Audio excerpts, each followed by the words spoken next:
नमस्कार दोस्तों, आप सभी का स्वागत है हमारे YouTube चैनल पर। आज के इस वीडियो में हम बात करने वाले हैं G7 समिट के बारे में। G7 समिट क्या होती है, इसकी पृष्ठभूमि क्या है, कौन कौन से देश इसमें शामिल हैं, इसका निर्माण कैसे हुआ है, इसका उद्देश्य, महत्व, इन सभी चीज़ों के बारे में इस वीडियो में हम डिस्कस करने वाले हैं। तो हम शुरू करते हैं। 1973 के समय में जब इसराइल और अरब कंट्रीज़ के बीच में कॉन्फ्लिक्ट चल रहा था, तब USA निकल कर आता है और वो इसराइल को फाइनेंशियली सपोर्ट करता है। वहीं अरब कंट्रीज जो कि फ़िलिस्तीन को सपोर्ट कर रही थी, क्योंकि अब अरब कंट्रीज जो थी वो ओपेक का हिस्सा थी। अब यहाँ पे परिस्थिति क्या थी कि ओपेक के द्वारा जो तेल का उत्पादन किया जा रहा था, उसका जो अधिकतम लाभ है वो पश्चिमी देश एवं USA को मिल रहा था। तो ओपेक के माध्यम से अरब कंट्रीज जो है वो डिसीजन लेती हैं कि तेल का उत्पादन जो है वो कम किया जाए। अब जब जैसे ही तेल का उत्पादन कम होता है तो विश्व में तेल संकट की स्थिति उत्पन्न हो जाती है। अब तेल संकट की वजह से वित्तीय अस्थिरता की स्थिति उत्पन्न होती है। अब चूंकि ये वित्तीय अस्थिरता जो उत्पन्न हुई, क्योंकि USA जो है वो इकोनॉमी के फ्रंट में रहता है, तो USA और पश्चिमी देश मिलकर 1975 के समय के दौरान G6 नाम के विकल्प के रूप में उसको देखते हैं, एक संगठन कह सकते हैं हम, या विकल्प के रूप में उसको देखते हैं। यहाँ पर वित्तीय और जो अस्थिरता बनी है इसके ऊपर, आर्थिक स्थिति के ऊपर चर्चा की जाती थी काउंसिल के रूप में। तो अब यही G6 जो है वो आगे जाकर G7 बनता है। तो अब G6 की स्थापना देख लेते हैं, किसका निर्माण कैसे हुआ पहले। तो G7 कंट्रीज जो G6 कंट्री स्टार्टिंग में जो बनी थी, बेसिकली इसकी डेट थी 15 नवंबर 1975 को। 6 देश इसमें स्टार्टिंग में थे, USA, UK, France, Italy, Japan और वेस्ट जर्मनी। वेस्ट जर्मनी इसलिए क्योंकि ये जो कोल्ड वार का टाइम था 1975 का, तो जो वेस्ट जर्मनी था वो USA को सपोर्ट कर रहा था और जो ईस्ट जर्मनी था वो USSR को सपोर्ट कर रहा था। ठीक है, अब ऐसे करके G7 बनता है। G7 के बनने के बाद 1976 का जो टाइम था, जब कनाडा की G7 में एंट्री होती है, और जो G7 जो था, G6 था वो G7 बन जाता है। ठीक है, अब G7 के बाद अब समय आता है USSR का 1991 और 92 के दौरान, जब USSR का विघटन होता है और रशिया बन के आता है। और रशिया जो है वो G7 में 1998 के दौरान शामिल हो जाता है और G7 को वो G8 बना देता है। ठीक है, यहाँ से G8 बनता है। लेकिन समय के दौरान जब 2014 का समय आता है, तब जो रशिया है वो क्रीमिया पर अटैक करता है और उस पर अपना नियंत्रण स्थापित कर लेता है। तो अब इस वजह से जो पश्चिमी जो यूरोपीय देश थे वो रशिया से मुंह मोड़ लेते हैं और उसको G7 से बाहर कर देते हैं बेसिकली। तो जो G8 बना था वो वापस से G7 हो जाता है। ठीक है, तो जो G7 का फाइनल प्रारूप है वो 2014 को निकल के आता है। ठीक है, अब उसके बाद हम देखते हैं, अच्छा इसकी एक ट्रिक भी है, अगर हम उसका नाम या G7 कंट्रीज़ का नाम याद रखना चाहें तो इसकी ट्रिक है, गर्लफ्रेंड को जूस पिला दो। तो G4 इसमें बनेगा, जर्मनी बनेगा, F से फ्रांस बन जाता है, J4 जापान बनेगा, U से USA, इटली, कनाडा और इंग्लैंड। ऐसे 7 देश हो जाते हैं, ये फाइनल कंट्रीज़ हैं। तो ये एक ट्रिक हो गई।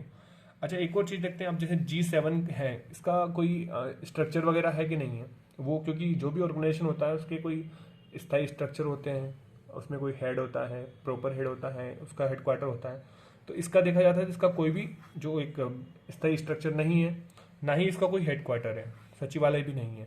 तो इसकी अध्यक्षता कैसे होती है, समिट कहाँ होती है, कैसे होती है, कौन इसमें डिसीजन लेता है।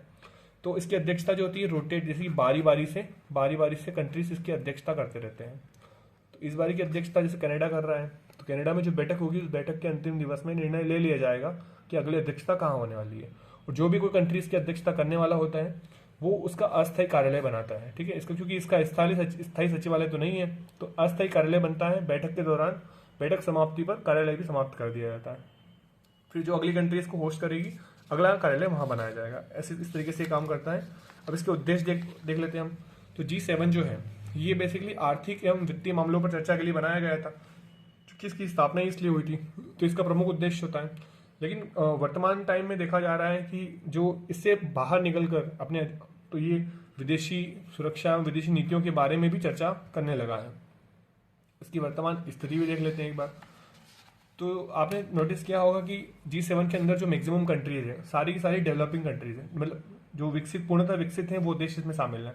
लेकिन जो कुछ पुराने, अभी पिछले हालिया टाइम में कुछ रिपोर्ट्स आई हैं, उन रिपोर्ट्स में देखा जा रहा है कि विकसित जो देश है उनका शेयर, जो वैश्विक GDP में उनका शेयर है वो कम होता जा रहा है विकसित देशों की तुलना में। जो उभरती हुई अर्थव्यवस्था है उनको पछाड़ रही है, जैसे भारत हो गया, ब्राजील हो गया, ये देश। ठीक है, अब G20 जो है, एक और चीज़ देखी जा रही है कि G20 की जो बैठकें हो रही हैं उसमें जो बाकी देश हैं वो अधिक रुचि ले रहे हैं G7 की अपेक्षा, क्योंकि G7 वाले देश ऑलरेडी डेवलप्ड है। तो एक वो रहता है ना कि जो कमजोर व्यक्ति होता है वो जुड़ के रहना चाहता है, तो वैसी वाली भी बात है। तो G7 को अधिक समावेशिता मंच की मतलब अधिक अहमियत मिल रही है बेसिकली।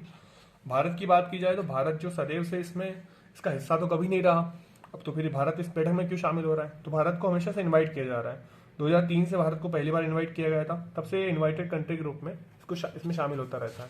इस बार भी इसको कनाडा के प्राइम मिनिस्टर जो है मार्क कोनी, उन्होंने इनको इन्वाइट किया है, ठीक है। और इसके बाद हम आगे देखते हैं। अच्छा, एक अभी हालिया में एक सवाल चल रहा है, जो डोनाल्ड ट्रंप हैं अमेरिका के, जो 47 नंबर के राष्ट्रपति बने हैं, और उन्होंने G7 को G11 बनाने की पेशकश रखी है। तो वो चाहते हैं कि G7 में जो 4 नए डेवलपिंग कंट्रीज जो उभरती हुई अर्थव्यवस्था उनको शामिल कर लिया जाए, ताकि विश्व में अधिक जो बड़ा एरिया है, वाइड एरिया पे अपनी बात रखी जाए, ठीक है। क्योंकि G7 कंट्रीज बहुत छोटे एरिया में रहती हैं, बाकी जो पश्चिमी एशिया हो गया, दक्षिण एशिया हो गया, उनमें उनका कोई प्रभुत्व नहीं है। तो वो चाहते हैं कि 4 नई कंट्री कौन कौन सी, ये भारत को शामिल करना चाहते हैं, साउथ कोरिया को शामिल करना चाहते हैं, ऑस्ट्रेलिया को शामिल करना चाहते हैं और रशिया को शामिल करना चाहते हैं। लेकिन जो G7 कंट्रीज में जो पश्चिमी देश पड़े हैं, तो वो चूंकि रशिया ने पिछले टाइम में क्रीमिया के साथ दिक्कत करी, उसके बाद अभी हाल ही में यूक्रेन के साथ में इसका कॉन्फ्लिक्ट चल रहा है, तो पश्चिमी देश इन 3 कंट्रीज को छोड़ के रशिया का विरोध कर रहे हैं, रशिया के सपोर्ट में कोई नहीं है। तो हाल ही चांस ऐसे हैं कि G11 न बनते हुए हालिया में चांसेस है कि G10 बन सकता है, क्योंकि अगर रशिया इसमें शामिल हो गया तो पश्चिमी देश मान लो कोई रशिया पे बैन लगाना चाहे तो नहीं लगा सकते, उल्टी उनको सहूलियत मिल जाएगी। तो वो नहीं चाहते कि रशिया का किसी भी हालत में शामिल हो। तो ये स्थिति है। अब इसका महत्व देखते हैं हम। महत्व, चूंकि इसकी स्थापना तो आर्थिक मंच के रूप में हुई थी, लेकिन उससे इससे कहीं अधिक इसका महत्व हो चुका है, ठीक है। महत्व क्या है? अब ये वैश्विक चुनौतियों पर ध्यान देने इसने स्टार्ट कर दिया है। वैश्विक चुनौतियां जैसे कि क्लाइमेट चेंज हो गया, जो कॉप्स की बैठक हो रही है उस पर बात की जा रही है। वैश्विक स्तर पर जो महामारी आपदा है, जैसे हमारी कोविड-19 जो आई थी, तो ऐसी आपदाओं के बारे में अगर इसके निपटान की समस्याओं पर चर्चा की जा रही है। उसके जो महामारियां आती है उनके राहत के टीकों के संबंधी चर्चा की जा रही है। रशिया यूक्रेन का जो विवाद हो गया, तनाव हो गया, इसमें अब वो हस्तक्षेप करना चाहते हैं। मध्य पूर्व का क्षेत्र में तनाव की स्थिति है, इसको निपटान के लिए इसके बारे में बात की जा रही है। तो यही कुछ ऐसे टॉपिक है जो आर्थिक स्थिति मतलब आर्थिक बातों से निकलकर अधिक आगे निकलकर इन पर चर्चाएं की जा रही हैं अब इस बैठक में। अब इसकी जो बैठकें हैं G7 समिट की कहाँ कहाँ हुई है, इसके बारे में बात कर लेते हैं। तो इसकी 2024 की जो बैठक है वो इटली में हुई थी, इटली के अपुलिया शहर में, यहाँ पे इसकी बैठक की जाती है, ठीक है। इसकी अध्यक्षता इटली करता है क्योंकि इटली में हो रही है तो इसका। और 2025 की जो अभी की बैठक है ये कनाडा का है, इसकी अध्यक्षता कर रहे हैं मार्क कोनी, ठीक है। इसके जो प्राइम मिनिस्टर हाल में मार्क कोनी, वो उसकी अध्यक्षता कर रहे हैं। और ये होगा रही है कनाडा किस जो अल्बर्टा सिटी है यहाँ पर, इसमें हो रही है। अब इस बैठक में ये डिसीजन लिया गया है कि 2026 की जो बैठक है ये कहाँ होगी, तो जो फ्रांस के जो राष्ट्रपति हैं इमैनुअल मैक्रोन ने अगली बैठक की होस्ट की घोषणा कर दी है, तो 2026 की बैठक फ्रांस में होने वाली है। तो ये था G7 के बारे में कुछ इंपॉर्टेंट पॉइंट। तो आप चाहें तो इसका स्क्रीनशॉट ले सकते हैं, या PDF आपको चाहिए हो तो हमारे टेलीग्राम चैनल ज्वाइन कर लेना, वहाँ आपको उसकी PDF भी मिल जाएगी। बाकी आप एक बार अगर वीडियो को अच्छा लगा हो तो आप लाइक कीजिएगा, चैनल को सब्सक्राइब कीजिएगा। और आपको अगर इससे जुड़े हुए कोई भी मुद्दे पर वीडियो चाहिए तो आप कमेंट कर सकते हैं, जैसे कि कोई ऑर्गेनाइजेशन हो गया, कुछ भी आप चाहते हैं तो आप कमेंट करिए, अगर पॉसिबल हुआ तो हम उसके ऊपर वीडियो बनाएंगे। Thank you so much.